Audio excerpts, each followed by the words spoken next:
Now to Arizona's Most Wanted. Tonight we are looking at a bizarre case from 2011. A woman murdered following an argument with her girlfriend. But here's the trick. She is not the suspect. In fact, police believe the killer was actually a stranger. Here's Team 12's Adam Bagney with a closer look at this case. It happened 7 years ago outside this discount tire store in Phoenix. Police say 27-year-old Alexcia Salsberry was driving home from a party with her girlfriend when the pair pulled off the road. She was pulled over with her friend about 51st Avenue and McDowell. So it was a Sunday morning, about 2 a.m. And as they're sitting in the vehicle on the side of the road, we're told that a white Ford Expedition or larger SUV pulled up. Police say this is that vehicle. Salsberry was in the passenger seat arguing with her girlfriend when it pulled up alongside.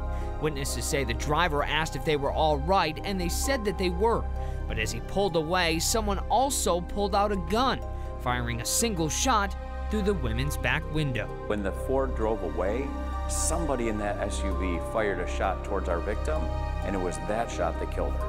Police were able to create a sketch of the suspect. They say he was a light-skinned Hispanic male between 20 to 30 years old with short black hair and a slight mustache. But they've never been able to find him. When you see these photos, these are composites, and this crime occurred about 7 years ago. So when you see that, try to add about 7 years of age to this, and if that composite looks like someone you know, give us a call. As police hope someone tonight can help crack a case they've been desperate to solve. Adam Bagney, 12 News. Adam, thanks so much. If you know anything about this case, please call Silent Witness. The number is 480-WITNESS or online at silentwitness.org. You can remain anonymous and could receive a cash reward.